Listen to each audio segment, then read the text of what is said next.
Greetings and good evening. Hello, I'm Sam and you are listening to Chilliteracy where, well, when we get round to it tonight, we should continue with The House on the Borderland by William Hope Hodgson. But for now, Joey has heard me just suddenly start speaking in a room that was previously pretty quiet, and so he's sat on the bed just staring at the back of my head. Like, hey, can I have some attention? I mean, and to be fair, you know, we've extended the monetization by what you've just seen pop up in chat. That's right, mate. I filmed you earlier while you were snuggling in the blanket, and I've turned you into an emote. What are you going to do about it? Yeah. So yes, we now have that for you to enjoy. Yeah. Great. Yep. Good. I know that when I get the Twitch report after this stream later, it's going to be well, this is the most popular emote, probably for now and evermore. I will at some point get round to turning it into a sticker for the Discord channel as well. Except I went to put it on earlier and it's like, no, it's over 512. It can be bigger than a Twitch emote, but it has to be under 512 kilobytes. And so, yeah, it was like, okay, fine, I'll try and figure this one out. I spent a long time going back and forth on like compressions and frame rates and stuff to try to get it to meet Twitch's standards. So yeah, it is slightly difficult to make it out. True, yeah, I wasn't really sure what more I could do about that. If you click on it, you can see what's going on. But yeah, I couldn't really zoom it in much further, and there wasn't anywhere I could like change the colours to make it like more obvious. So yeah, I did my best. But yes, you're taking over the channel. I can see, so I've got like just a big window in front of me, and because it's night, I can just see a reflection of the room behind, and he is just standing on the edge of the bed, just staring at the back of my head. What? Hi. Hello. What do you want? We were just doing a cuddle. You're fine. You don't need more. Right, not right now. You're okay. You'll interrupt me during the stream, I bet. Yeah, I'm a little bit dazed and ever so slightly out of it at the moment because, like, about an hour ago I realised, oh yeah, stream starts in around an hour. Well, I don't have anything else to do, and I'm an old man now, so I might as well just, like, and I'm also a little bit cold, so I might as well just sort of warm myself up by lying down on the bed, wrapping up a little bit, and just to shut my eyes for a quick snooze, and then woke up at 9 o'clock. I was like, oh, quick, gotta go. So Joey would like to order one attention. Well, he's had it. You've had lots of attention, and you will get more later. He will get more in a minute when he jumps over. But yes, hello. Hi, welcome in. How are we all? I hope that everyone is well and has had a good week. Well, it's been 2 weeks since I've been here because I took last weekend off. But yeah, we shall return to and continue on with The House in the Borderland. I might try to remember to pick up a copy or look for a copy of The Ghost Pirates and see what that looks like. I think I had heard that it's a little bit more like the first one, like the Boats of the Glencarrig, which wasn't bad but was a little bit dry in terms of its delivery. So I'll give The Ghost Pirates a look and see what we're dealing with there in terms of whether I want to, while I'm doing longer form stuff, carry on from this straight into that, or otherwise I might try and find another book to put on at the end before handing back over to Lucy and taking up the short stories again. The lure of the Saturday afternoon nap. It comes for all of us olds eventually. Well, I think it's a Saturday evening, like 8 p.m. I can't even call that afternoon. I'm very much someone for whom, like, I want to call stuff afternoon until about like 7, 8, 9 o'clock, and then there's a period where I don't like to think of it as night so night really starts at like midnight, but there's this sort of interim period between evening, afternoon, evening. I guess no, like 7, 8 p.m. is evening, and then like 9, 10, 11. That's still kind of evening. It should really be calling it night, but no. Yeah, night starts at 12. Diana, hello. Welcome in. I'm just sitting here rambling and lamenting having a cat staring daggers at the back of my head. But look at this new emote that we now have. It's there. You can enjoy that. Pet the damn cat. No, look, he's had fuss. He was asleep on me just a minute ago. Look, we've commemorated him by turning him into yet another emote for the channel. Lamy, you'd love to be able to nap. Been up since 5 a.m. even though you're not working today. Oh, that sucks. That sounds miserable. Yeah, I know, Joey. There you go. He's actually now just turned round to the blanket to start doing what he's doing in the emote there. So there you go. We've come full circle. But yeah, I hope that everyone is well. I'm trying to think if I have more things to say. It's not been a particularly busy or active week for me, so I don't have many conversation topics. I feel like there was probably something that I was going to say at the start, and I've just completely forgotten what. So yeah. Al Manson, hello, welcome in. Feel like I've not seen you for a time. I don't know if that's true. That one's good, thank you. Yes, I am proud of my work there as someone who does neither arts nor animation. You know, I feel like that one came together all right. We can talk about the excellent story that appeared yesterday. Oh, if you must. Oh, go on then. Go on. Yeah, the last of the... Well, let's talk about the others as well, since 2 others of the authors are here in chat, everybody. Woo! Yeah, the last of the Longest John's Voyage Kickstarter campaign new album on Kickstarter.com short stories went live yesterday, which is very cool. It was originally planned to go up last Friday, and then something else happened, and we did that instead. And so we held it off to this week. But yeah, there you go. There's read during break. Fine, I'll give you. No, it's pretty. They're short stories. You can get through in the break time. That's fine. Yeah, hyped for the audiobook. Me too. We need to actually It's looking like.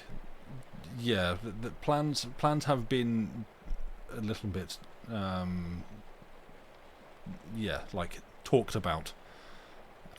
Behind the scenes, and so yeah, us at Longest Johns need to properly put our heads. Shawneetown, maybe Shawneetown saying, yeah, probably something like that. I guess, I don't know.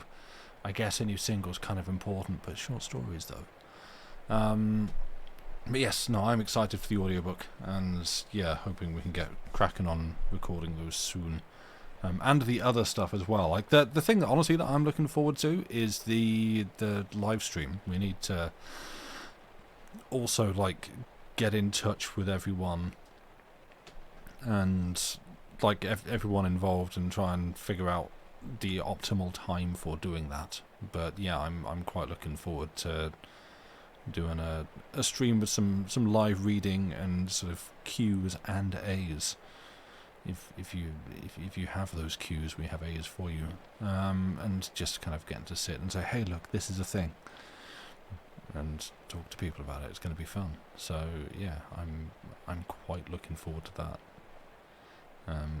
Exactly, cues and perhaps some A. Well, collectively we'll discuss. And yeah, are each of the stories going to be read by their respective authors for the audiobook? No, the plan for that, and kind of largely due to just organising and scheduling and actually getting, in the interest of getting it done, I think in a timely fashion, to a standard. this is where I'm like, what stuff has been said, what stuff hasn't been said, whatever. I think the current working plan is for myself, Lucy, and JD to record those. We've not like got together and organised who's doing what. But I think that's the plan for the actual recorded audiobook. But yes, we wanted to make sure that everyone could be involved in something to do with that going on afterwards. So yes, that's why we also wanted to do a stream where we're hoping again, if we can like get everyone contacted and scheduled and stuff, that we'll be able to do a stream with like all us writers participating, and that's then when you'll hear hopefully us reading one each and talking about the books, the stories and things. But because I know that like Diana was keen to read some things, and so it'll be, we want people involved and doing stuff like that. I think the Kickstarter mentioned the third plan for like a dramatic reading with like Robbie and Andy and JD, I think, taking the lead on that. I'm not sure when that's going to happen, but or what they will pick for doing that. Are you talking more about the hoist up the thing situation? You loved it? Nice. Yeah. That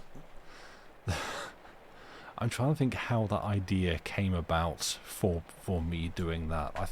I think mainly it was that when I realised I was going to have to be doing these, like basically coming up with a bunch of short stories to fill out this short story, I was like, oh no, I need to actually come up with some things, right? And they need to kind of be slightly farcical, funny stories, I guess, or they need to have some kind of plot. You can't just like say some stuff and then go, yep, and so it ends, or whatever. So like, right, I need some kind of plot or framework for these little stories, which I've just talked myself into doing, and I've got like a week to write them, so great. And then that seemed like a good point. And just sort of, it's kind of spun its way into that story, I guess. But that's that. Let's say anything that I say at the moment is sort of, it's unconfirmed, because it's just me trying to remember what's been said in meetings and conversations, and like, I don't want to say, oh yeah, it's these things and it's going to be like this, and then have it not take that shape in the end, because plans change. That's why you don't confirm things until you're actually confident you can deliver on them. So it's a little bit like, it's a little bit up in the air, but that's what I've said there is like the current working plans. So hopefully that's, I'm hoping, I'm just fearful of saying something that then everyone's like, oh, is it going to be like this, or I hope this, and like, that'd be nice, and then it doesn't turn out like that, and disappointing people and stuff. So we'll see, but that's the idea, that's the goal.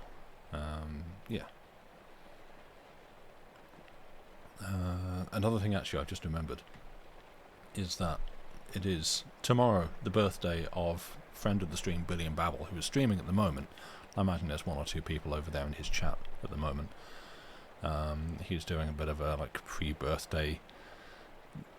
I think if I call it a celebration, that's probably overselling it by his estimation. But he's doing like a nice sort of pre-birthday stream. And so my hope is if we finish in time before he does, we can raid over there and say happy birthday, because that would be nice. But I've sat and talked for like 20 minutes. Well, no, that's not true. There's countdowns and timers and other bits and pieces. So let's say 15. Good news, you're done unravelling, now adding stitches and starting over. Nice. Congratulations. Good news to me, Joey has now settled on my leg. and is here now. So that's probably going to be some kind of distraction. And the heating is on, so I'll keep my gloves on for a bit, but I might take them off while I read. People born in late January are 80% more likely to be truly excellent humans. Scientific facts. Andy Pants, are you another late January birthday? Congratulations, happy birthday. I do not need to know more than that, but you know, it's that's true. That's a fact. That checks out. So, the house on the Borderland, where last we left it. I'm trying to remember exactly what we got up to last time. I see the thing in the pit. So our author, William Hope Hodgson, was seemingly handed a journal by... This is what I was slightly struggling to get my head around. He's written it, I think, as if he himself was handed a journal by two other people who kind of gave him a journal and an account of how they found it in this sort of derelict house in the middle of nowhere, Ireland. And this book that we are now reading is the contents of the journal as written by the man who experienced them. But by the man who experienced these events of which he is talking. I think that is correct. I'm not sure if I've missed a detail, and it is meant to be that Hodgson himself and a friend were the ones who were touring around Ireland and found this place while sort of trying to go fishing, and were a little bit Englishmen abroad in Ireland with like, oh, these people don't speak a word of English, how queer. And you're like, yeah, my guy, you're the foreigner here. But yeah, there's a little bit of that. I don't think that's gonna likely come up again. So yes, this is an account seemingly by someone who sometime in the past a former occupant of this kind of unusual, isolated sort of castle-like house in the Borderland. Encountered some weird events and goings-on around this enormous pit near his house, where he lives with his sister, whose name I forget, and his dog, who is called Pepper, who we are told from the start of his account that they survive everything that goes on, because he starts by saying, I live in this house with my sister, who is kind of his live-in housekeeper. We'll address issues of that at some point, and his dog, Pepper, who, yes, so seemingly they both survive. This is important because last time Pepper was attacked and partially mauled by something, and obviously, we worry about, will the pet die? Pepper didn't die. And Tiny Tim, who did not die, and survived the incident and is currently recovering. So that's kind of where that ended up. I'm sort of stressing this because, obviously people care about the welfare of pets, both real and fictional. And you don't want to be sitting here hearing a story about, hey, and then the dog got killed, because that's sad. Pepper better stay alive together. Yeah, there might actually be a note at the end that says Pepper actually attained immortality. In year 2025, Pepper is still alive and well. There we go. Okay, who did not die merch? Yeah, we can consider that. We can think of that. That's an option. But yeah, so the actual now that we sort of talked around the story, the actual contents, as I try to remember them. Your man, the protagonist, the narrator, kind of had a bit of a weird episode. I'm trying to remember what triggered it. But sort of spaced out. We're considering merch, as Andy Pants has suggested there, saying who did not die. Yeah, which is a possibility.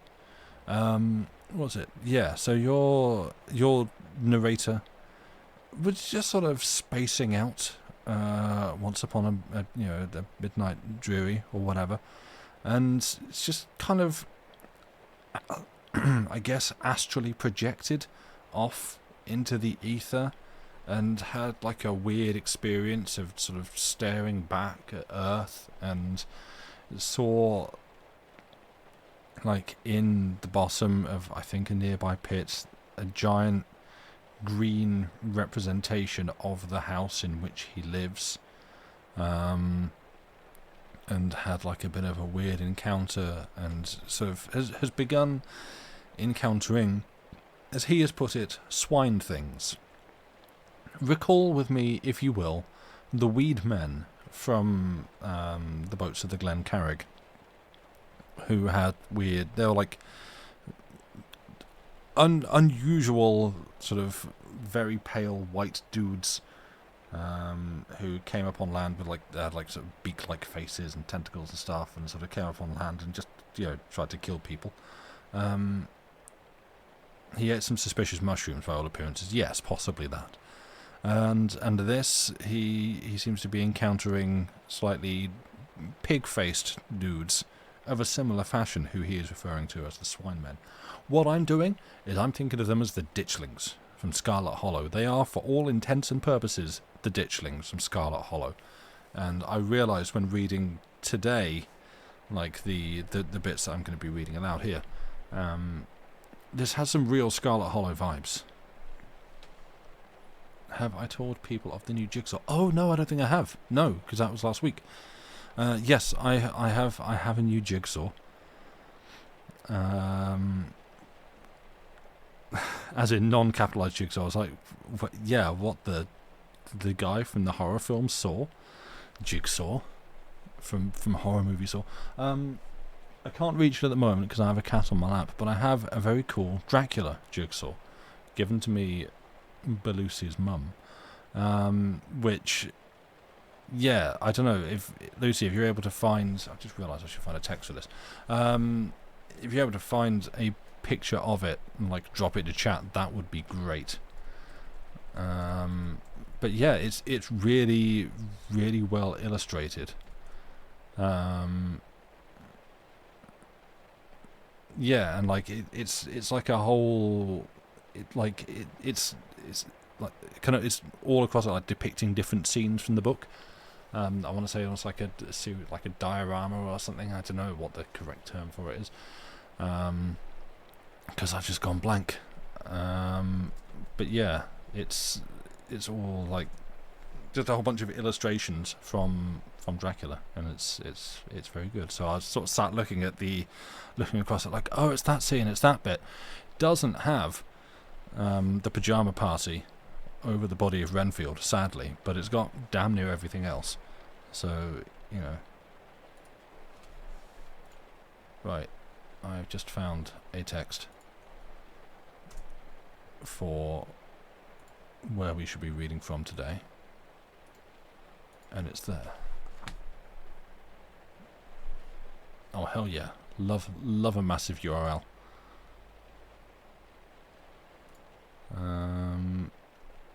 Yes, there you go. The World of Dracula, a jigsaw puzzle by Adam Simpson, from Hachette. I don't know what, such a long link. Google. We'll do that. But yes. You know, at the end is just a scream. Yeah, that's true. Just, ah! Right. Anyway, while you gaze upon the jigsaw, I shall begin a story, because I've done a terrible job of catching you all up, and it's now past, and we actually want to finish this reading this evening. Not the whole book, but just where I'm going to. I should probably make a start. Oh, Lucy, I don't know if you missed it, but Diana's here around in chat. Hopefully still, I'm not sure, but she did pop in and say hello. So, just figured I'd bring that to your attention because, it's your friends, and you may have missed that. Right. If we are ready and sat with, I can't say comfortably because this is not, for me, a comfortable seated position. Who? Diana. Right, okay, yes, good joke, of course. Right. Anyway, okay, I'm gonna read now. Okay, yep. Okay. Let us continue with The House on the Borderland by William Hope Hodgson. Chapter 6. The Swine Things. It was evening, a week later. My sister sat in the garden, knitting. I was walking up and down, reading. My gun leant up against the wall of the house, for, since the advent of that strange thing in the gardens, I had deemed it wise to take precautions. Yet, through the whole week there had been nothing to alarm me, either by sight or sound, so that I was able to look back calmly to the incident, though still with a sense of unmitigated wonder and curiosity. I was, as I have just said, walking up and down, and somewhat engrossed in my book. Suddenly, I heard a crash away in the direction of the pit. With a quick movement, I turned and saw a tremendous column of dust rising high into the evening air. My sister had risen to her feet with a sharp exclamation of surprise and fright. Telling her to stay where she was, I snatched up my gun and ran toward the pit. As I neared it, I heard a dull, rumbling sound that grew quickly into a roar, split with deeper crashes, and up from the pit drove a fresh volume of dust. The noise ceased, though the dust still rose tumultuously. I reached the edge and looked down, but could see nothing save a boil of dust clouds swirling hither and thither. The air was so full of the small particles that they blinded and choked me, and finally I had to run out from the smother to breathe. Gradually the suspended matter sank and hung in a panoply over the mouth of the pit. I could only guess at what had happened. That there had been a landslip of some kind I had little doubt, but the cause was beyond my knowledge, and yet even then I had half imaginings, for already the thought had come to me of those falling rocks and that thing at the bottom of the pit. But in the first minutes of confusion I failed to reach the natural conclusion to which the catastrophe pointed. Slowly the dust subsided, until, presently, I was able to approach the edge and look down. For a while I peered impotently, trying to see through the reek. At first it was impossible to make out anything. Then, as I stared, I saw something below, to my left, that moved. I looked intently towards it, and presently made out another, and then another, 3 dim shapes that appeared to be climbing up the side of the pit. I could see them only indistinctly. Even as I stared and wondered, I heard a rattle of stones somewhere to my right. I glanced across, but could see nothing. I leant forward and peered over and down into the pit just beneath where I stood, and saw no further than a hideous white swine face that had risen to within a couple of yards of my feet. Below it I could make out several others. As the thing saw me, it gave a sudden, uncouth squeal, which was answered from all parts of the pit. At that, a gust of horror and fear took me, and, bending down, I discharged my gun right into its face. Straight away the creature disappeared, with a clatter of loose earth and stones. There was a momentary silence, to which I probably owe my life, for during it I heard a quick patter of many feet, and, turning sharply, saw a troop of the creatures coming toward me at a run. Instantly I raised my gun and fired at the foremost, who plunged headlong with a hideous howling. Then I turned to run. More than halfway from the house to the pit, I saw my sister. She was coming toward me. I could not see her face distinctly as the dusk had fallen, but there was fear in her voice as she called to know why I was shooting. "Run!" I shouted in reply. "Run for your life!" Without more ado, she turned and fled, picking up her skirts with both hands. As I followed, I gave a glance behind. The brutes were running on their hind legs, at times dropping on all fours. I think it must have been the terror in my voice that spurred Mary to run so, for I feel convinced that had she not as yet seen those... I felt convinced that she had not as yet seen those hell creatures that pursued. On we went, my sister leading. Each moment, the nearing sounds of the footsteps told me that the brutes were gaining on us rapidly.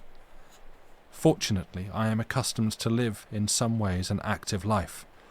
As it was, the strain of the race was beginning to tell severely upon me.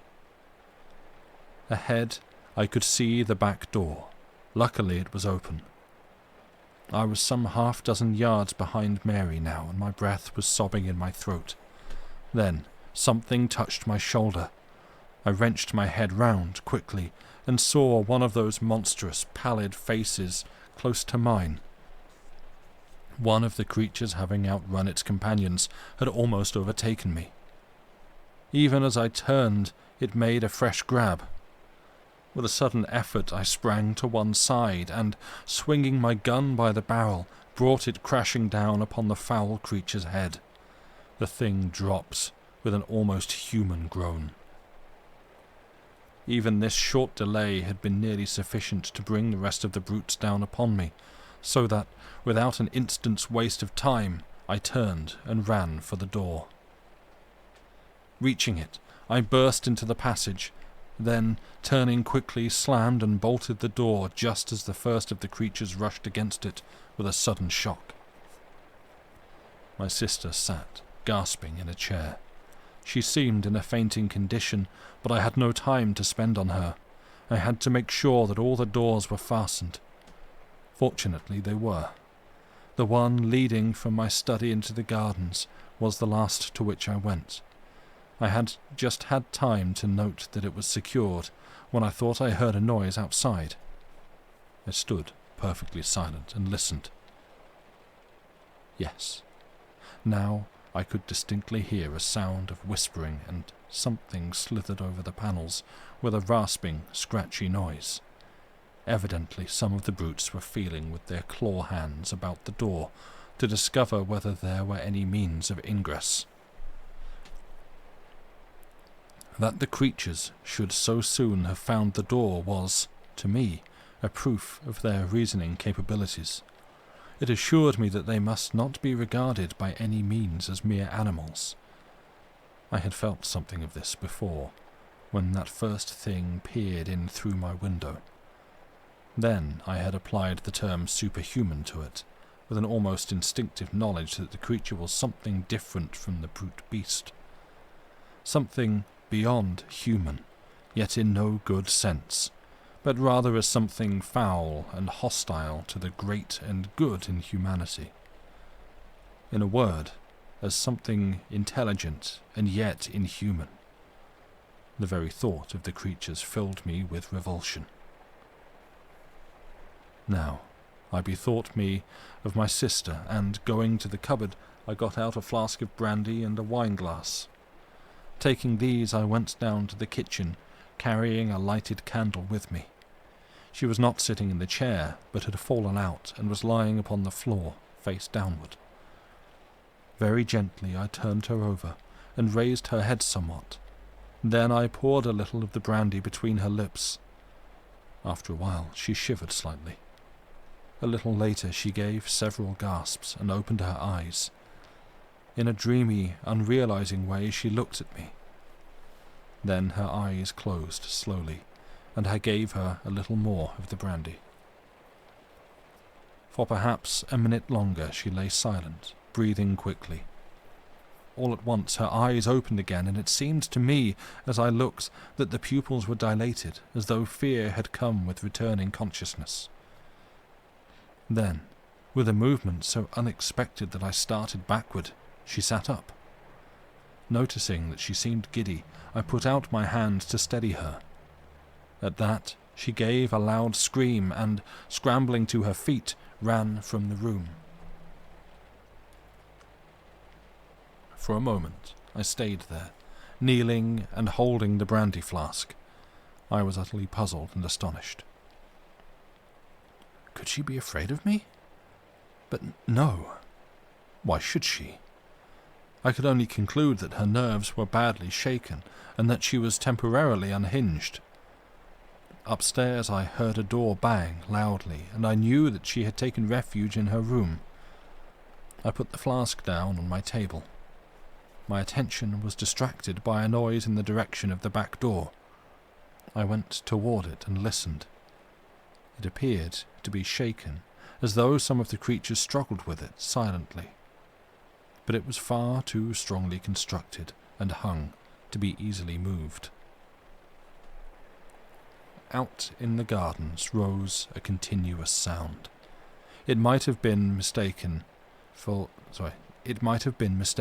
by a casual listener for the grunting and squealing of a herd of pigs. But, as I stood there, it came to me that there was sense and meaning in all those swinish noises. Gradually, I seemed able to trace a semblance in it to human speech, glutinous and sticky, as though each articulation were made with difficulty. Yet, nevertheless, I was becoming convinced that it was no mere medley of sounds, but a rapid interchange of ideas. By this time, it had grown quite dark in the passages, and from these came all the varied cries and groans of which an old house is so full after nightfall. It is, no doubt, because things are then quieter, and one has more leisure to hear. Also, there may be something in the theory that the sudden change of temperature at sundown affects the structure of the house somewhat, causing it to contract and settle, as it were, for the night. However, this is as may be, but on that night, in particular, I would gladly have been quit of so many eerie noises. It seemed to me that each crack and creak was the coming of one of those things along the dark corridors, though I knew in my heart that this could not be, for I had seen myself that all the doors were secure. Gradually, however, these sounds grew on my nerves to such an extent that, were it only to punish my cowardice, I felt I must take the round of the basement again, and, if anything were there, face it. And then I would go up to my study, for I knew sleep was out of the question, with the house surrounded by creatures, half beasts, half something else, and entirely unholy. Taking the kitchen lamp down from its hook, I made my way from cellar to cellar, and room to room, through pantry and coal hole, along passages and into the 101 little blind alleys and hidden nooks that form the basement of the old house. Then, when I knew I had been in every corner and cranny large enough to conceal aught of any size, I made my way to the stairs. With my foot on the first step, I paused. It seemed to me I heard a movement, apparently from the buttery, which is to the left of the staircase. It had been one of the first places I searched, and yet I felt certain my ears had not deceived me. My nerves were strung now, and, with hardly any hesitation, I stepped up to the door. Someone drives past very loudly. I stepped up to the door, holding the lamp above my head. In a glance, I saw that the place was empty save for the heavy stone slabs, supported by brick pillars, and I was about to leave it, convinced that I had been mistaken, when, in turning, my light was flashed back from two bright spots outside the window and high up. For a few moments I stood there, staring. Then they moved, revolving slowly, and throwing out alternate scintillations of green and red, at least so it appeared to me. I knew then that they were eyes. Slowly I traced the shadowy outline of one of the things. It appeared to be holding on to the bars of the window, and its attitude suggested climbing. I went nearer to the window and held the light higher. There was no need to be afraid of the creature. The bars were strong, and there was little danger of it being able to move them. And then, suddenly, in spite of the knowledge that the brute could not reach to harm me, I had a return of the horrible sensation of fear that had assailed me on that night a week previously. It was the same feeling of helpless, shuddering fright.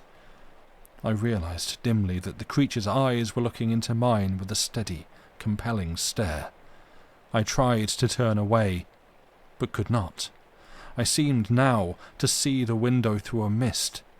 Then I thought other eyes came and pierced, and yet others, until a whole galaxy of malignant, staring orbs seemed to hold me in thrall. My head began to swim and throb violently. Then I was aware of a feeling of acute physical pain in my left hand. It grew more severe and literally forced my attention.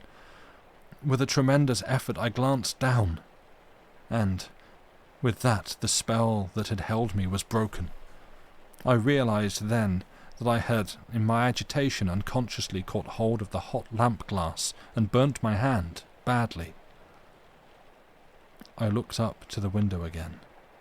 The misty appearance had gone, and now I saw that it was crowded with dozens of bestial faces. With a sudden access of rage, I raised the lamp and hurled it full at the window. It struck the glass, smashing a pane, and passed between two of the bars out into the garden, scattering burning oil as it went. I heard several loud cries of pain, and, as my sight became accustomed to the dark, I discovered that the creatures had left the window. Pulling myself together, I groped for the door and, having found it, made my way upstairs, stumbling at each step. I felt dazed, as though I had received a blow on the head. At the same time my hand smarted badly, and I was full of a nervous, dull rage against those things. Reaching my study, I lit the candles. As they burnt up, their rays were reflected from the rack of firearms on the side wall. At the sight, I remembered that I had there a power which, as I had proved earlier, seemed as fatal to those monsters as to more ordinary animals, and I determined I would take the offensive. Excuse me 1 second. I really hope the mute button worked for that. First of all, I bound up my hand, for the pain was fast becoming intolerable. After that it seemed easier, and I crossed the room to the rifle stand. There, I selected a heavy rifle, an old and tried weapon, and, having procured ammunition, I made my way up into one of the small towers with which the house is crowned. From there, I found that I could see nothing. The gardens presented a dim blur of shadows, a little blacker, perhaps, where the trees stood. That was all, and I knew that it was useless to shoot down into all that darkness. The only thing to be done was to wait for the moon to rise. Then I might be able to do a little execution. In the meantime, I sat still and kept my ears open. The gardens were comparatively quiet now, and only an occasional grunt or squeal came up to me. I did not like this silence. It made me wonder on what devilry the creatures were bent. Twice I left the tower and took a walk through the house, but everything was silent. Once I heard a noise from the direction of the pit, as though more earth had fallen. Following this, and lasting for some 15 minutes, there was a commotion among the denizens of the garden. This died away, and, after that, all was again quiet. About an hour later, the moon's light showed above the distant horizon. From where I sat, I could see it over the trees, but it was not until it rose clear of them that I could make out any of the details in the gardens below. Even then, I could see none of the brutes, until, Happening to crane forward, I saw several of them lying prone up against the wall of the house. What they were doing, I could not make out. It was, however, a chance too good to be ignored, and, taking aim, I fired at the one directly beneath. There was a shrill scream, and, as the smoke cleared away, I saw that it had turned on its back and was writhing feebly. Then it was quiet. The others had disappeared. Immediately after this, I heard a loud squeal in the direction of the pit. It was answered 100 times from every part of the garden. This gave me some notion of the number of the creatures, and I began to feel that the whole affair was becoming even more serious than I had imagined. As I sat there, silent and watchful, the thought came to me, why was all this? What were these things? What did it mean? Then my thoughts flew back to that vision, though even now I doubt whether it was a vision, of the plain of silence. What did that mean? I wondered, and that thing in the arena. Lastly, I thought of the house I had seen in that faraway place. That house, so like this in every detail of external structure that it might have been modelled from it, or this from that. I had never thought of that. At this moment there came another long squeal from the pit, followed a second later by a couple of shorter ones. At once the garden was filled with answering cries. I stood up quickly and looked over the parapet. In the moonlight it seemed as though the shrubberies were alive. They tossed hither and thither as though shaken by a strong irregular wind, while a continuous rustling and a noise of scampering feet rose up to me.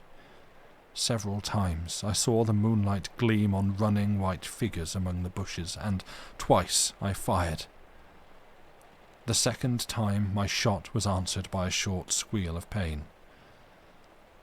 A minute later the gardens lay silent. From the pit came a deep, hoarse babel of swine talk. At times, angry cries smote the air, and they would be answered by multitudinous gruntings.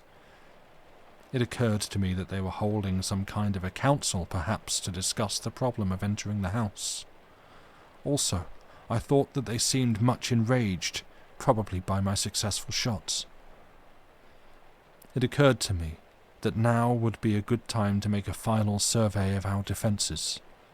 This I proceeded to do at once, visiting the whole of the basement again, and examining each of the doors. Luckily, they are all, like the back one, built of solid, iron-studded oak.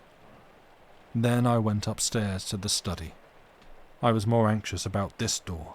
It is palpably of a more modern make than the others, and, though a stout piece of work, it has little of their ponderous strength.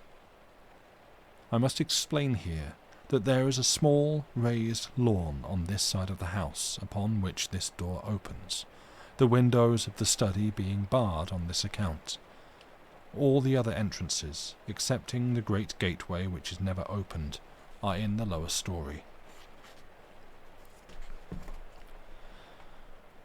Chapter 7. The Attack.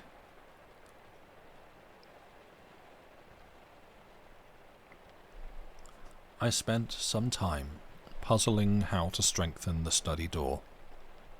Finally, I went down to the kitchen, and with some trouble brought up several heavy pieces of timber. These I wedged up slantwise against it from the floor, nailing them top and bottom. For half an hour I worked hard and, at last, got it shored to my mind. Then, feeling easier, I resumed my coat, which I had laid aside, and proceeded to attend to one or two matters before returning to the tower. It was whilst thus employed that I heard a fumbling at the door, and the latch was tried. Keeping silence, I waited. Soon I heard several of the creatures outside. They were grunting to one another softly. Then For a minute, there was quietness.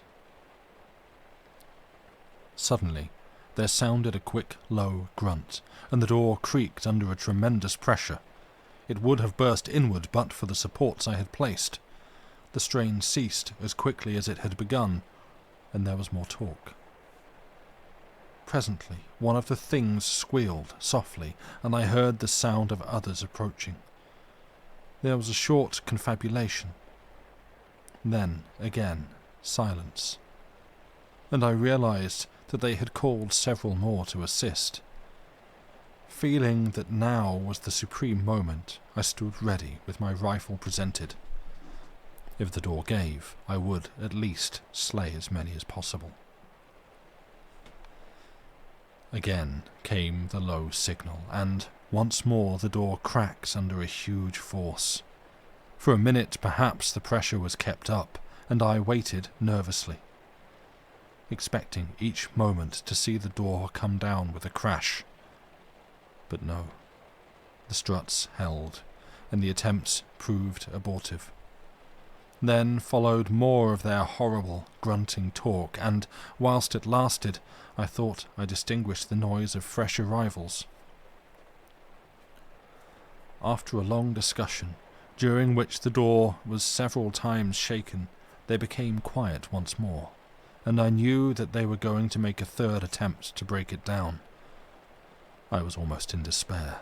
The props had been severely tried in the 2 previous attacks, and I was sorely afraid that this would prove too much for them. At that moment, like an inspiration, a thought flashed into my troubled brain.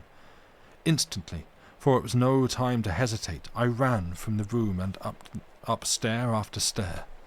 This time, it was not to one of the towers that I went, but out onto the flat, leaded roof itself. Once there, I raced across to the parapet that walls it round and looked down. As I did so, I heard the short, grunted signal, and, even up there, caught the crying of the door under the assault.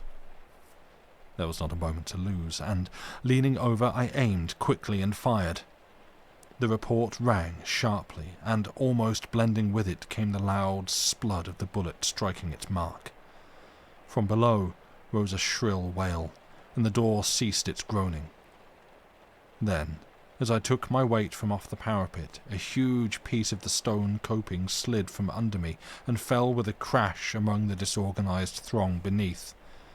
Several horrible shrieks quavered through the night air, and then I heard a sound of scampering feet. Cautiously I looked over.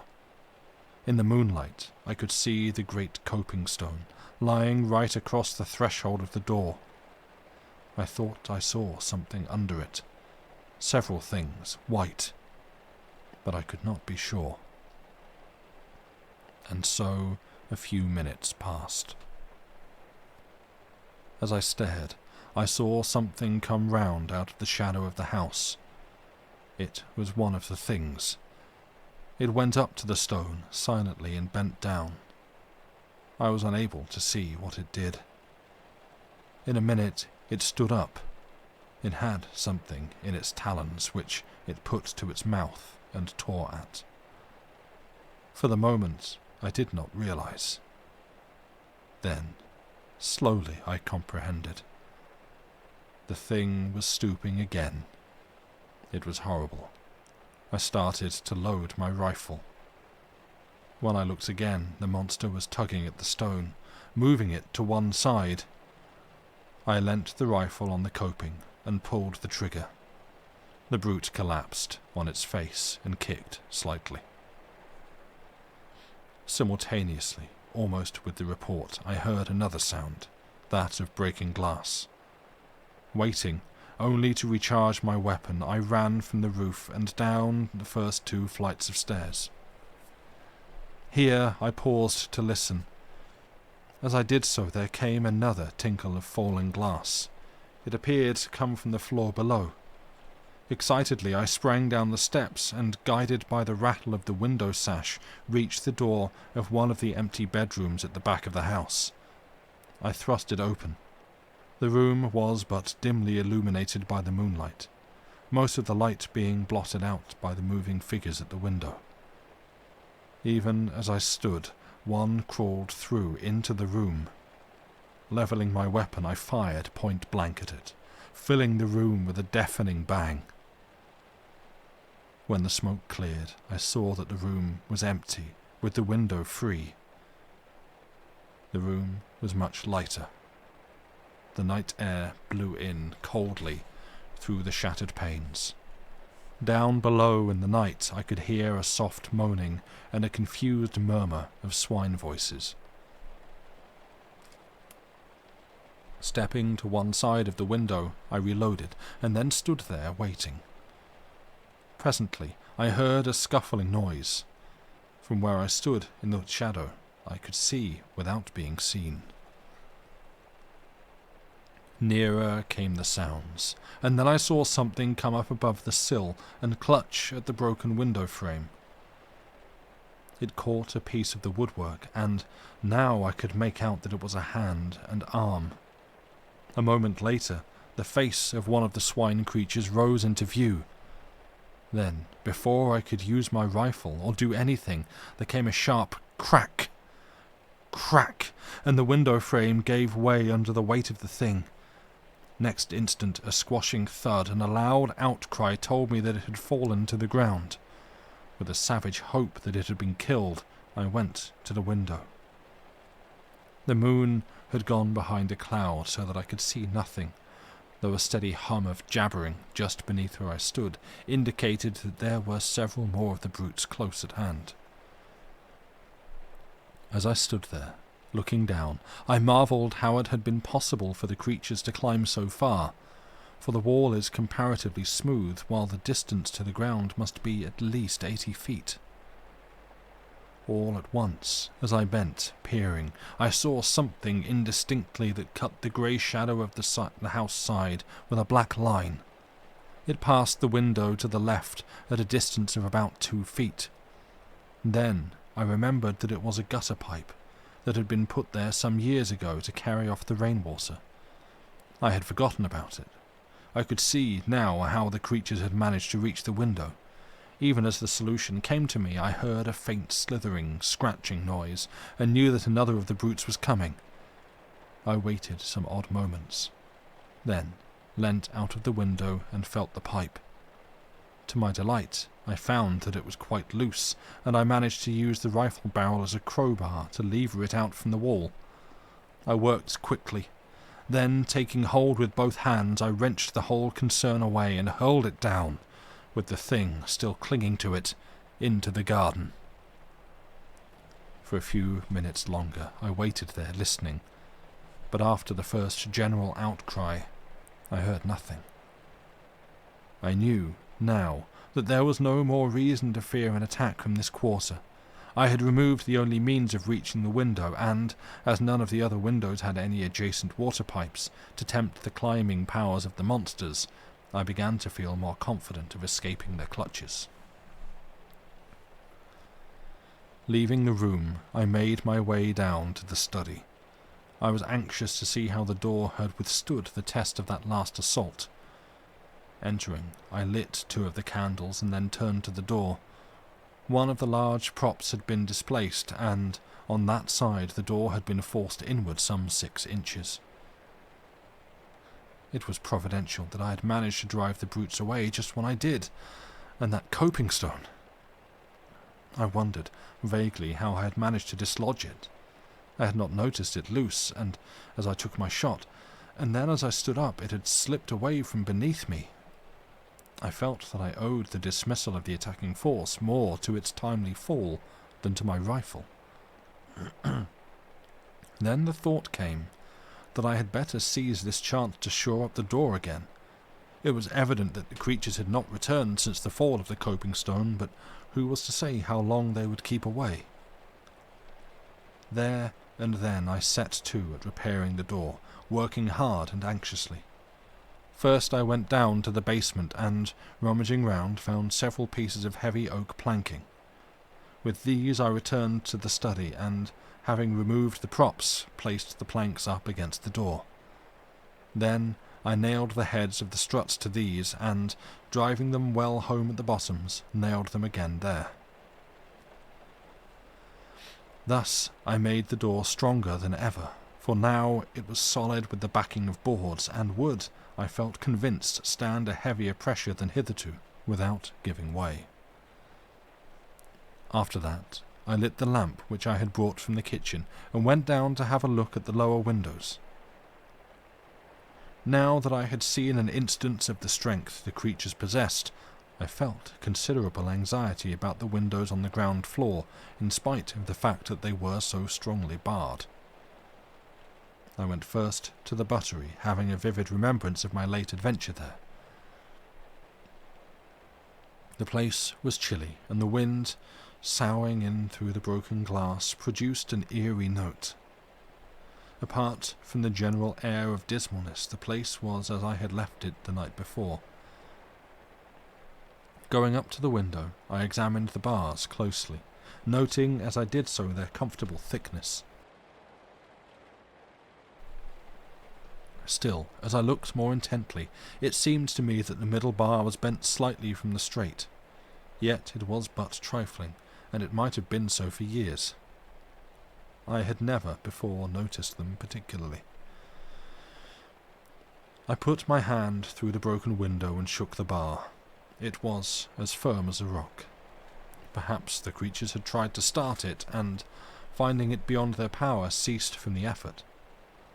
After that, I went round to each of the windows in turn, examining them with careful attention, but nowhere else could I trace anything to show that there had been any tampering. Having finished my survey, I went back to the study and poured myself out a little brandy, then to the tower to watch. And that is the end of the chapter, and where we shall take a break for now. So, you all know what to do by now. I'm assuming you are used to the drill. Feel free to move around, stretch, cycle those fluids. You got 5 minutes or so. So let's take a break, and I'll see you back here in about 5 minutes or so after the break. Bye for now.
Hello, welcome back.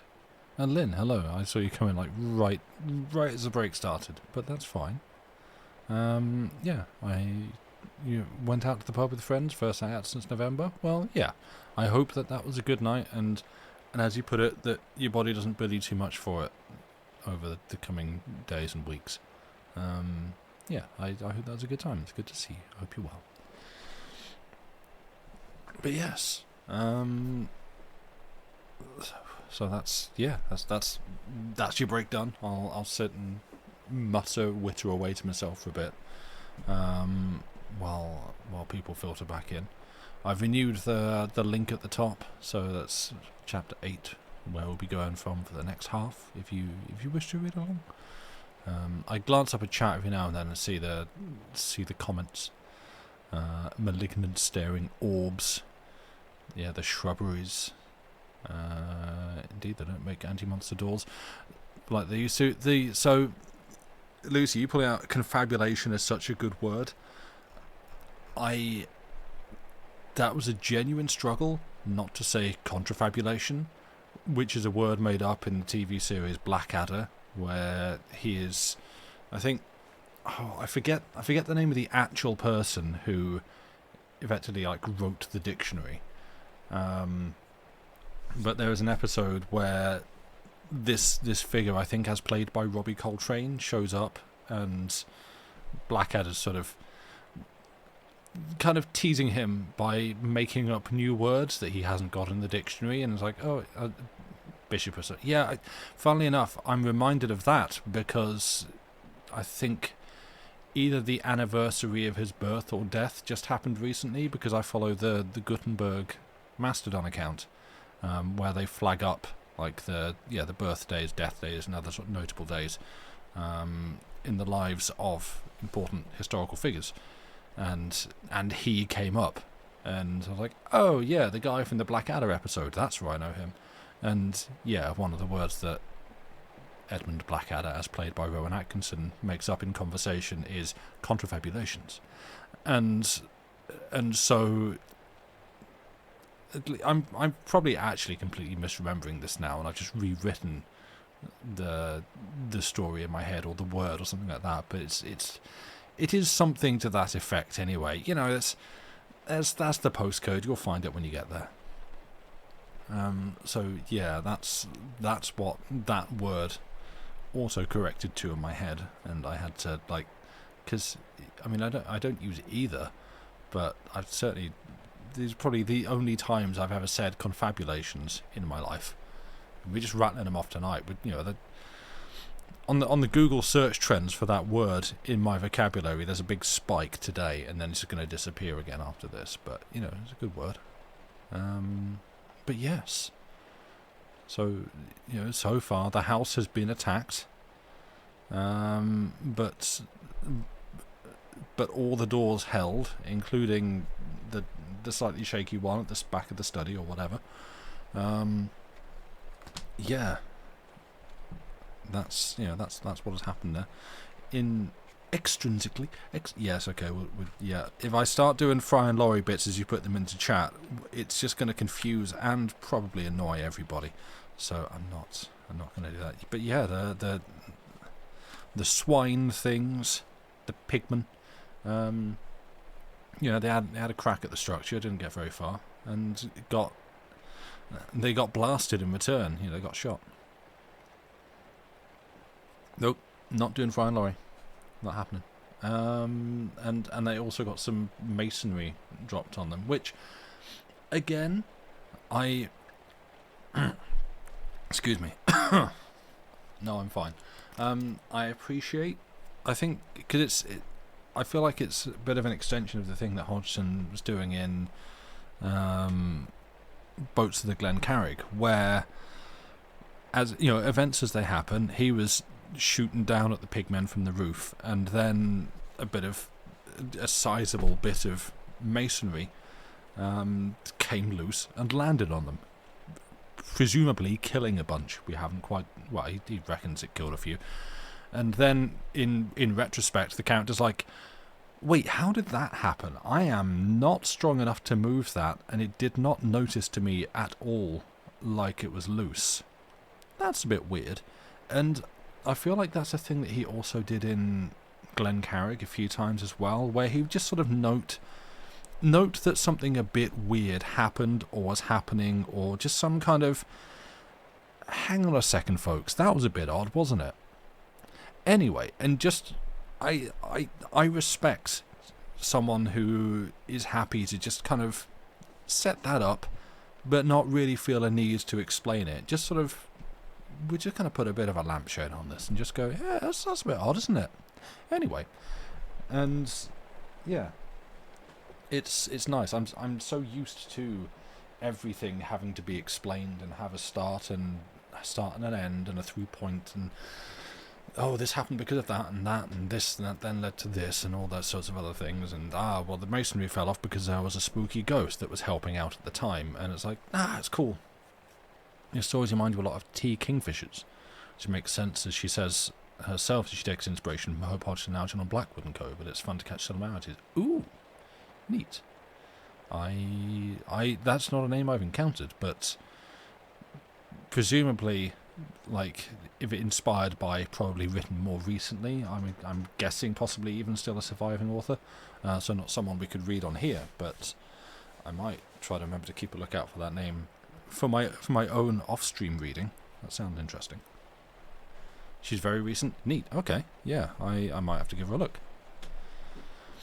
Thank you. Feel free to stick that name on the Discord somewhere, and yeah, I'll give her a look up. Thank you. Right, I assume people are back from breaks, and I feel like I might have inhaled some fluff or cat hair or something. I feel like it's stuck at the back of my throat. I'm sure that's fine. And it's not Anton Chekhov just placing that there for a later purpose. Right, throwing the bookmark down. Should we carry on? It's 10:30 and we've got more story to get through. So, if we are all sat comfortably and ready, we shall continue with The House on the Borderland. Chapter 8. After the Attack.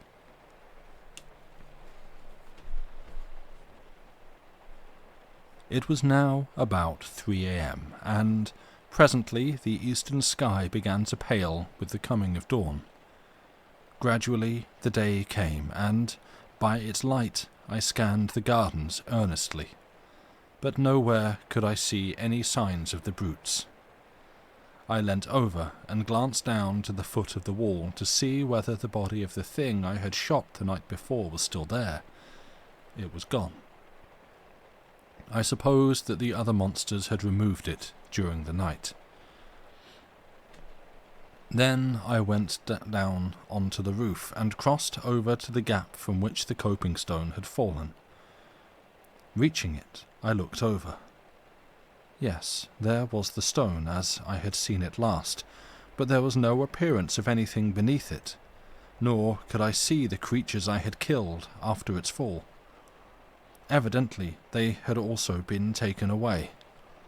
I turned and went down to my study. There I sat down wearily. I was thoroughly tired. It was quite light now, though the sun's rays were not, as yet, perceptibly hot. A clock chimed the hour of 4. I awoke with a start and looked round hurriedly. The clock in the corner indicated that it was 3 o'clock. It was already afternoon. I must have slept for nearly 11 hours. With a jerky movement I sat forward in the chair and listened. The house was perfectly silent. Slowly I stood up and yawned. I felt desperately tired still and sat down again, wondering what it was that had waked me. It must have been the clock striking, I concluded presently, and was commencing to doze off when a sudden noise brought me back once more to life. It was the sound of a step, as of a person moving cautiously down the corridor toward my study. In an instant I was on my feet and grasping my rifle. Noiselessly I waited. Had the creatures broken in whilst I slept? Even as I questioned, the steps reached my door, halted momentarily, and then continued down the passage. Silently I tiptoed to the doorway and peeped out. Then I experienced such a feeling of relief as must a reprieved criminal. It was my sister. She was going towards the stairs. I stepped into the hall and was about to call to her when it occurred to me that it was very queer she should have crept past my door in that stealthy manner. I was puzzled, and for one brief moment the thought occupied my mind that it was not she, but some fresh mystery of the house. Then, as I caught a glimpse of her old petticoat, the thought passed as quickly as it had come, and I half laughed. There could be no mistaking the ancient garment, yet I wondered what she was doing, and remembered her condition of mind on the previous day. I felt that it might be best to follow, quietly, taking care not to alarm her, and see what she was going to do. If she behaved rationally, well and good. If not, I should have to take steps to restrain her. I could run no unnecessary risks under the danger that threatened us. Quickly I reached the head of the stairs and paused a moment. Then I heard a sound that sent me leaping down at a mad rate. It was the rattle of the bolts being unshot. That foolish sister of mine was actually unbarring the back door. Just as her hand was on the last bolt, I reached her. She had not seen me, and the first thing she knew I had hold of her arm. She glanced up quickly like a frightened animal and screamed aloud. "Come, Mary," I said sternly, "what's the meaning of this nonsense? Do you mean to tell me you don't understand the danger that you try to throw our 2 lives away in this fashion?" To this she replied nothing, only trembled violently, gasping and sobbing as though in the last extremity of fear. Through some minutes I reasoned with her, pointing out the need for caution and asking her to be brave. There was little to be afraid of now, I explained, and I tried to believe that I spoke the truth, but she must be sensible and not attempt to leave the house for a few days. At last I ceased in despair. It was no use talking to her. She was obviously not quite herself for the time being. Finally, I told her she had better go to her room if she could not behave rationally. Still, she took not any notice, so without more ado I picked her up in my arms and carried her there. At first she screamed wildly, but had relapsed into silent trembling by the time I reached the stairs. Arriving at her room, I laid her upon the bed. She lay there quietly enough, neither speaking nor sobbing, just shaking in a very ague of fear. I took a rug from a chair nearby and spread it over her. I could do nothing more for her, and so crossed to where Pepper lay in a big basket. My sister had taken charge of him since his wound, to nurse him, for it had proved more severe than I had thought, and I was pleased to note that, in spite of her state of mind, she had looked after the old dog carefully. Stooping, I spoke to him, and, in reply, he licked my hand feebly. He was too ill to do more. Then, going to the bed, I bent over my sister and asked her how she felt, but she only shook the more, and, much as it pained me, I had to admit that my presence seemed to make her worse. And so I left her, locking the door and pocketing the key. It seemed to be the only course to take. The rest of the day I spent between the tower and my study. For food, I brought up a loaf from the pantry, and on this and some claret I lived for the day. What a long, weary day it was. If only I could have gone out into the gardens as is my wont, I should have been content enough. But to be cooped in this silent house with no companion, save a mad woman and a sick dog, was enough to prey upon the nerves of the hardiest. And out in the tangled shrubberies that surrounded the house lurked, for all I could tell, those infernal swine creatures waiting their chance. Was ever a man in such straits? Once, in the afternoon, and again later, I went to visit my sister. The second time, I found her tending Pepper, but at my approach she slid over unobtrusively to the far corner with a gesture that saddened me beyond belief. Poor girl, her fear cut me intolerably, and I would not intrude on her unnecessarily. She would be better, I trusted, in a few days. Meanwhile I could do nothing, and I judged it still needful, hard as it seemed, to keep her confined to her room. One thing there was that I took for encouragement. She had eaten some of the food I had taken to her on my first visit. And so the day passed. As the evening drew on, the air grew chilly, and I began to make preparations for passing a second night in the tower, taking up 2 additional rifles and a heavy ulster. The rifles I loaded and laid alongside my other, as I intended to make things warm for any of the creatures who might show up during the night. I had plenty of ammunition, and I thought to give the brutes such a lesson as should show them the uselessness of attempting to force an entrance. After that, I made the round of the house again, paying particular attention to the props that supported the study door. Then, feeling that I had done all that lay in my power to ensure our safety, I returned to the tower, calling in on my sister and Pepper for a final visit on the way. Pepper was asleep, but woke as I entered and wagged his tail in recognition. I thought he seemed slightly better. My sister was lying on the bed, though whether asleep or not I was unable to tell, and thus I left them. Reaching the tower, I made myself as comfortable as circumstances would permit and settled down to watch through the night. Gradually, darkness fell, and soon the details of the gardens were merged into shadows. During the first few hours, I sat, alert, listening for any sound that might help to tell me if anything was stirring down below. It was far too dark for my eyes to be of much use. Slowly the hours passed, without anything unusual happening, and the moon rose, showing the gardens apparently empty and silent, and so through the night without disturbance or sound. Toward morning I began to grow stiff and cold with my long vigil. Also, I was getting very uneasy concerning the continued quietness on the part of the creatures. I mistrusted it, and would sooner far have had them attack the house openly.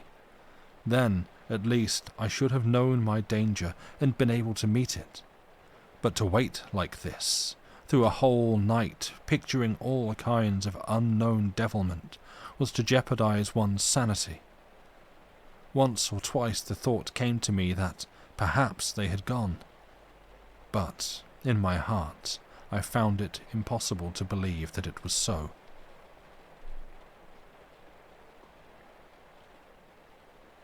Chapter 9. In the Cellars. At last, what with being tired and cold and the uneasiness that possessed me, I resolved to take a walk through the house. First calling in at the study for a glass of brandy to warm me. This I did, and, while there, I examined the door carefully, but found all as I had left it the night before. The day was just breaking as I left the tower, though it was still too dark in the house to be able to see without a light, and I took one of the study candles with me on my round. By the time I had finished the ground floor, the daylight was creeping in wanly through the barred windows. My search had shown me nothing fresh. Everything appeared to be in order, and I was on the point of extinguishing my candle when the thought suggested itself to me to have another glance round the cellars. I had not, if I remembered rightly, been into any of them since my hasty search on the evening of the attack. For perhaps the half of a minute I hesitated. I would have been very willing to forego the task, as indeed I am inclined to think any man well might. For all of the great awe-inspiring rooms in this house, the cellars are the hugest and weirdest. Great gloomy caverns of places, unlit by any ray of daylight. Yet I would not shirk the work. I felt that to do so would smack of sheer cowardice. Besides, as I reassured myself, the cellars were really the most unlikely places in which to come across anything dangerous, considering that they can be entered only through a heavy oaken door, the key of which I carry always on my person. It is in the smallest of these places that I keep my wine, a gloomy hole close to the foot of the cellar stairs, and beyond which I have seldom proceeded. Indeed, save for the rummage round already mentioned, I doubt whether I had ever before been right through the cellars. As I unlocked the great door at the top of the steps, I paused nervously a moment at the strange, desolate smell that assailed my nostrils. Then, throwing the barrel of my weapon forward, I descended slowly into the darkness of the underground regions. Reaching the bottom of the stairs, I stood for a minute and listened. All was silent, save for a faint drip, drip of water falling, drop by drop. Somewhere to my left. Got caught by the page turn. As I stood, I noticed how quietly the candle burnt. Never a flicker nor flare, so utterly windless was the place. Quietly I moved from cellar to cellar. I had but a very dim memory of their arrangement. The impressions left by my first search were blurred. I had recollections of a succession of great cellars, and of one greater than the rest, the roof of which was upheld by pillars. Beyond that, my mind was hazy, and predominated by a sense of cold and darkness and shadows. Now, however, it was different. For although nervous, I was sufficiently collected to be able to look about me and note the structure and size of the different vaults I entered. Of course, with the amount of light given by my candle, it was not possible to examine each place minutely, but I was enabled to notice, as I went along, that the walls appeared to be built with wonderful precision and finish, while here and there an occasional massive pillar shot up to support the vaulted roof. Thus I came at last to the great cellar that I remembered. It is reached through a huge arched entrance on which I observed strange, fantastic carvings, which threw queer shadows under the light of my candle. As I stood and examined these thoughtfully, it occurred to me how strange it was that I should be so little acquainted with my own house. Yet this may be easily understood when one realizes the size of this ancient pile, and the fact that only my old sister and I live in it, occupying a few of the rooms, such as our wants decide. Holding the light high, I passed on into the cellar and, keeping to the right, paced slowly up until I reached the further end. I walked quietly and looked cautiously about as I went, but so far as the light showed, I saw nothing unusual. At the top, I turned to the left, still keeping to the wall, and so continued until I had traversed the whole of the vast chamber. As I moved along, I noticed that the floor was composed of solid rock, in places covered with a damp mould, in others bare, or almost so, save for a thin coating of light grey dust. I had halted at the doorway. Now, however, I turned and made my way up the centre of the place, passing among the pillars and glancing to right and left as I moved. About halfway up the cellar, I stubbed my foot against something that gave out a metallic sound. Stooping quickly, I held the candle and saw that the object I had kicked was a large metal ring. Bending lower, I cleared the dust from around it and presently discovered that it was attached to a ponderous trapdoor, black with age. Feeling excited and wondering to where it could lead, I laid my gun on the floor and, sticking the candle in the trigger guard, took the ring in both hands and pulled. The trap creaked loudly, the sound echoing vaguely through the huge place, and opened heavily. Propping the edge on my knee, I reached for the candle and held it in the opening, moving it to right and left, but could see nothing. I was puzzled and surprised. There were no signs of steps, or even the appearance of there ever having been any. Nothing, save an empty blackness. I might have been looking down into a bottomless, sideless well. Then, even as I stared, full of perplexity, I seemed to hear, far down, as though from untold depths, a faint whisper of sound. I bent my head, quickly, more into the opening and listened intently. It may have been fancy, but I could have sworn to hearing a soft titter that grew into a hideous, chuckling, faint and distant. Startled, I leapt backward, letting the trap fall with a hollow clang that filled the place with echoes. Even then, I seemed to hear that mocking, suggestive laughter, but this I knew must be my imagination. The sound I had heard was far too slight to penetrate through the cumbrous trap. For a full minute I stood there, quivering, glancing nervously behind and before, but the great cellar was silent as a grave, and gradually I shook off the frightened sensation. With a calmer mind, I became again curious to know into what that trap opened, but could not then summon sufficient courage to make a further investigation. One thing I felt, however, was that the trap ought to be secured. This I accomplished by placing upon it several large pieces of dressed stone which I had noticed in my tour along the east wall. Then, after a final scrutiny of the rest of the place, I retraced my way through the cellars to the stairs, and so reached the daylight with an infinite feeling of relief that the uncomfortable task was accomplished.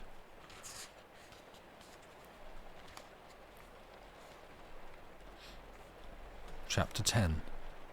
The Time of Waiting. The sun was now warm and shining brightly, forming a wondrous contrast to the dark and dismal cellars, and it was with comparatively light feelings that I made my way up to the tower to survey the gardens. There I found everything quiet, and, after a few minutes, went down to Mary's room. Here, having knocked and received a reply, I unlocked the door. My sister was sitting quietly on the bed, as though waiting. She seemed quite herself again, and made no attempt to move away as I approached, Yet I observed that she scanned my face anxiously, as though in doubt, and but half assured in her mind that there was nothing to fear from me. To my questions as to how she felt, she replied sanely enough that she was hungry and would like to go down to prepare breakfast if I did not mind. For a minute I meditated whether it would be safe to let her out. Finally, I told her she might go, on condition that she promised not to attempt to leave the house or meddle with any of the outer doors. At my mention of the doors, a sudden look of fright crossed her face, but she said nothing save to give the required promise, and then left the room, silently. Crossing the floor, I approached Pepper. He had waked as I entered, but, beyond a slight yelp of pleasure and a soft rapping with his tail, had kept quiet. Now, as I patted him, he made an attempt to stand up, and succeeded, only to fall back on his side with a little yowl of pain. I spoke to him, and bade him lie still. I was greatly delighted with his improvement, and also with the natural kindness of my sister's heart in taking such good care of him in spite of her condition of mind. After a while, I left him and went downstairs to my study. In a little time, Mary appeared, carrying a tray on which smoked a hot breakfast. As she entered the room, I saw her gaze fasten on the props that supported the study door. Her lips tightened, and I thought she paled slightly, but that was all. Putting the tray down at my elbow, she was leaving the room quietly when I called her back. She came, it seemed, a little timidly, as though startled, and I noted that her hand clutched at her apron nervously. "Come, Mary," I said. "Cheer up. Things look brighter. I've seen none of the creatures since yesterday morning early." She looked at me in a curiously puzzled manner, as though not comprehending. Then intelligence swept into her eyes, and fear, but she said nothing beyond an unintelligible murmur of acquiescence. After that I kept silence. It was evident that any reference to the swine things was more than her shaken nerves could bear. Breakfast over, I went up to the tower. Here, during the greater part of the day, I maintained a strict watch over the gardens. Once or twice I went down to the basement to see how my sister was getting along. Each time I found her quiet and curiously submissive. Indeed, on the last occasion, she ventured to address me on her own account with regard to some household matter that needed attention. Though this was done with an almost extraordinary timidity, I hailed it with happiness, as being the first word voluntarily spoken since the critical moment, when I had caught her unbarring the back door to go out among those waiting brutes. I wondered whether she was aware of her attempt, and how near a thing it had been, but refrained from questioning her, thinking it best to let well alone. That night I slept in a bed, the first time for 2 nights. In the morning I rose early and took a walk through the house. All was as it should be, and I went up to the tower to have a look at the gardens. Here, again, I found perfect quietness. At breakfast, when I met Mary, I was greatly pleased to see that she had sufficiently regained command over herself to be able to greet me in a perfectly natural manner. She talked sensibly and quietly, only keeping carefully from any mention of the past couple of days. In this I humoured her to the extent of not attempting to lead the conversation in that direction. 1 second.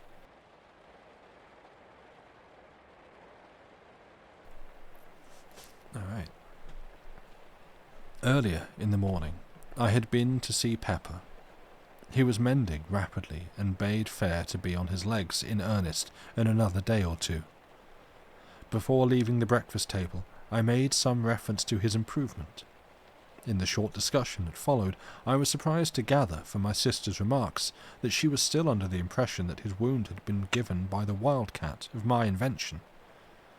It made me feel almost ashamed of myself for deceiving her, yet the lie had been told to prevent her from being frightened, and then I had been sure that she must have known the truth later when those brutes had attacked the house. During the day, I kept on the alert, spending much of my time, as on the previous day, in the tower, but not a sign could I see of the swine creatures, nor hear any sound. Several times the thought had come to me that the things had at last left us. But up to this time I had refused to entertain the idea seriously.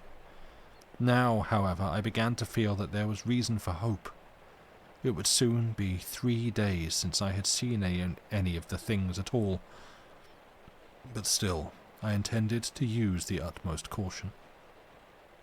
For all that I could tell, this protracted silence might be a ruse to tempt me from the house, perhaps right into their arms. The thought of such a contingency was, alone, sufficient to make me circumspect. So it was that the 4th, 5th, and 6th days went by quietly, without my making any attempts to leave the house.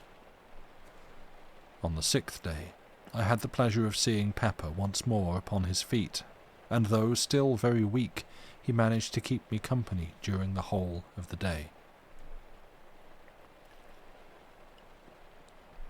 Chapter 11.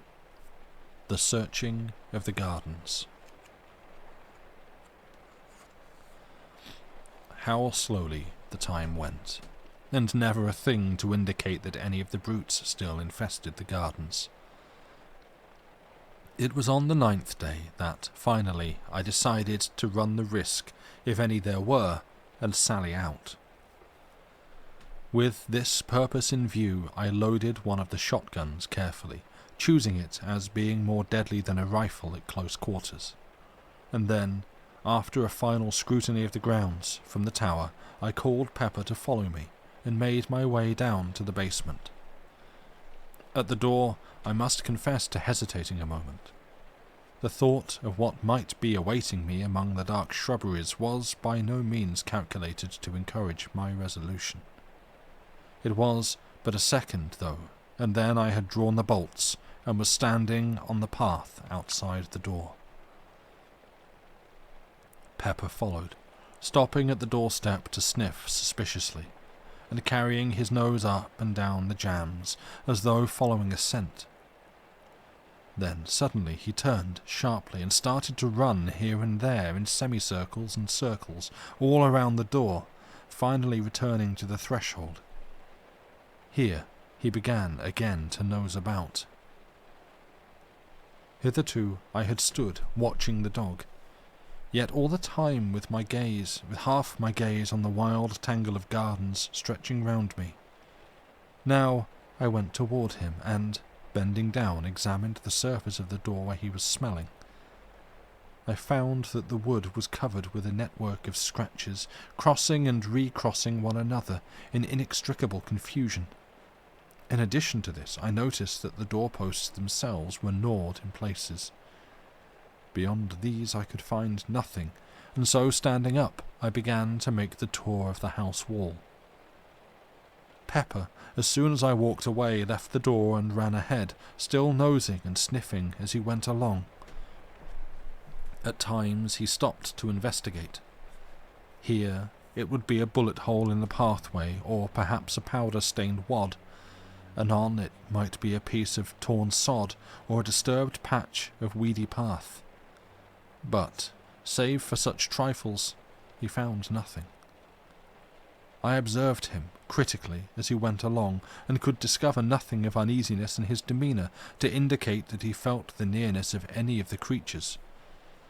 By this I was assured that the gardens were empty, at least for the present, of those hateful things. Pepper could not be easily deceived, and it was a relief to feel that he would know and give me timely warning if there were any danger. Reaching the place where I had shot that first creature, I stopped and made a careful scrutiny, but could see nothing. From there I went on to where the great coping stone had fallen. It lay on its side, apparently just as it had been left when I shot the brute that was moving it. A couple of feet to the right of the nearer end was a great dent in the ground showing where it had struck. The other end was still within the indentation, half in and half out. Going nearer, I looked at the stone more closely. What a huge piece of masonry it was, and that creature had moved it, single-handed, in its attempt to reach what lay below. I went round to the further end of the stone. Here I found that it was possible to see under it for a distance of nearly a couple of feet. Still, I could see nothing of the stricken creatures, and I felt much surprised. I had, as I have before said, guessed that the remains had been removed, yet I could not conceive that it had been done so thoroughly as not to leave some certain sign beneath the stone indicative of their fate.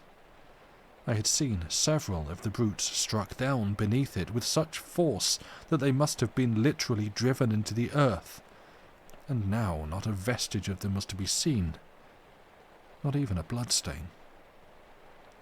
I felt more puzzled than ever as I turned the matter over in my mind, but could think of no plausible explanation, and so finally gave it up as one of the many things that were unexplainable. From there, I transferred my attention to the study door. I could see now even more plainly the effects of the tremendous strain to which it had been subjected, and I marvelled how, even with the support afforded by the props, it had withstood the attack so well. There were no marks of blows. Indeed, none had been given, but the door had been literally riven from its hinges by the application of enormous silent force. One thing that I observed affected me profoundly. The head of one of the props had been driven right through a panel. This was of itself sufficient to show how huge an effort the creatures had made to break down the door, and how nearly they had succeeded. Leaving, I continued my tour round the house, finding little else of interest, save at the back, where I came across the piece of piping I had torn from the wall, lying among the long grass underneath the broken window. Then I returned to the house and, having rebolted the back door, went up to the tower. Here I spent the afternoon, reading and occasionally glancing down into the gardens. I had determined, if the night passed quietly, to go as far as the pit on the morrow. Perhaps I should be able to learn then something of what had happened. The day slipped away, and the night came and went much as the last few nights had gone. When I rose, the morning had broken fine and clear, and I determined to put my project into action. During breakfast I considered the matter carefully, after which I went to the study for my shotgun. In addition, I loaded and slipped into my pocket a small but heavy pistol. I quite understood that, if there were any danger, it lay in the direction of the pit, and I intended to be prepared. Leaving the study, I went down to the back door, followed by Pepper. Once outside, I took a quick survey of the surrounding gardens and then set off toward the pit. On the way, I kept a sharp outlook, holding my gun handily. Pepper was running ahead, I noticed, without any apparent hesitation. From this, I augured that there was no imminent danger to be apprehended, and I stepped out more quickly in his wake. He had reached the top of the pit now and was nosing his way along the edge. A minute later, I was beside him, looking down into the pit. For a moment I could scarcely believe that it was the same place, so greatly was it changed. The dark, wooded ravine of a fortnight ago, with a foliage-hidden stream running sluggishly at the bottom, existed no longer. Instead, my eyes showed me a ragged chasm, partly filled with a gloomy lake of turbid water. All one side of the ravine was stripped of underwood, showing the bare rock. A little to my left, The side of the pit appeared to have collapsed altogether, forming a deep V-shaped cleft in the face of the rocky cliff. This rift ran from the upper edge of the ravine nearly down to the water and penetrated into the pit side at a distance of some 40 feet. Its opening was at least 6 yards across, and from this it seemed to taper down into about 2.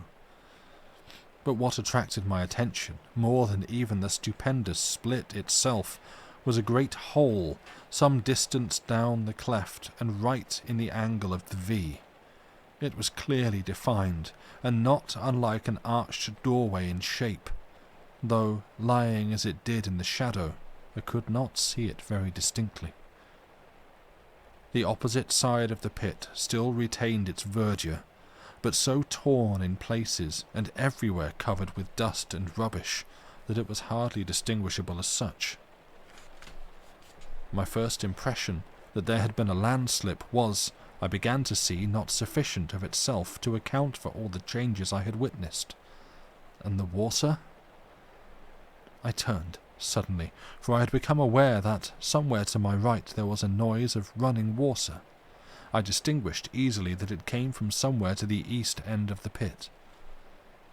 Slowly I made my way in that direction, the sound growing plainer as I advanced, until, in a little, I stood right above it. Even then I could not perceive the cause, until I knelt down and thrust my head over the cliff. Here the noise came up to me plainly, and I saw below me a torrent of clear water issuing from a small fissure in the pit side, and rushing down the rocks into the lake beneath. A little further along the cliff I saw another, and, beyond that again, 2 smaller ones. These, then, would help to account for the quantity of water in the pit, and, if the fall of rock and earth had blocked the outlet of the stream at the bottom, there was little doubt but that it was contributing a very large share. Yet I puzzled my head to account for the generally shaken appearance of the place. These streamlets and that huge cleft further up the ravine. It seemed to me that more than the landslip was necessary to account for these. I could imagine an earthquake or a great explosion creating some such condition of affairs as existed, but of these there had been neither. Then I stood up quickly, remembering that crash, and the cloud of dust that had followed directly, rushing high into the air. But I shook my head unbelievingly. No, it must have been the noise of the falling rocks and earth I had heard. Of course, the dust would fly, naturally. Still, in spite of my reasoning, I had an uneasy feeling that this theory did not satisfy my sense of the probable, and yet was any other that I could suggest likely to be half so plausible. Pepper had been sitting on the grass while I conducted my examination. Now, as I turned up the north side of the ravine, he rose and followed. Slowly, and keeping a careful watch in all directions, I made the circuit of the pit, but found little else that I had not already seen. From the west end I could see the 4 waterfalls uninterruptedly. They were some considerable distance up from the surface of the lake, about 50 feet, I calculated. For a little while longer I loitered about, keeping my eyes and ears open, but still without seeing or hearing anything suspicious. This whole place was wonderfully quiet. Indeed, save for the continuous murmur of the water at the top end, no sound of any description broke the silence. All this while, Pepper had shown no signs of uneasiness. This seemed to me to indicate that, for the time being at least, there was none of the swine creatures in the vicinity. So far as I could see, his attention appeared to have been taken chiefly with scratching and sniffing among the grass at the edge of the pit. At times he would leave the edge and run along toward the house, as though following invisible tracks. but in all cases returning after a few minutes. I had little doubt but that he was really tracing out the footsteps of the swine things, and the very fact that each one had seemed to lead him back to the pit appeared to me a proof that the brutes had all returned whence they came. At noon I went home for dinner. During the afternoon I made a partial search of the gardens, accompanied by Pepper, but without coming upon anything to indicate the presence of the creatures. Once, as we made our way through the shrubberies, Pepper rushed in among some bushes with a fierce yelp. At that I jumped back in sudden fright and threw my gun forward in readiness, only to laugh nervously as Pepper reappeared, chasing an unfortunate cat. Toward evening, I gave up the search and returned to the house. All at once, as we were passing a great clump of bushes on our right, Pepper disappeared, and I could hear him sniffing and growling among them in a suspicious manner. With my gun barrel, I parted the intervening shrubbery and looked inside. There was nothing to be seen, save that many of the branches were bent down and broken, as though some animal had made a lair there, at no very previous date. It was probably, I thought, one of the places occupied by some of the swine creatures on the night of the attack. Next day, I resumed my search through the gardens, but without result. By evening, I had been right through them, and now I knew beyond the possibility of doubt that there were no longer any of the things concealed about the place. Indeed, I have often thought since that I was correct in my earlier surmise that they had left soon after the attack. And that brings us to the end of the chapter and where I shall finish for tonight. Thank you for listening. And thank you, Joey, for waiting patiently by the door while I finished that last bit. There you go.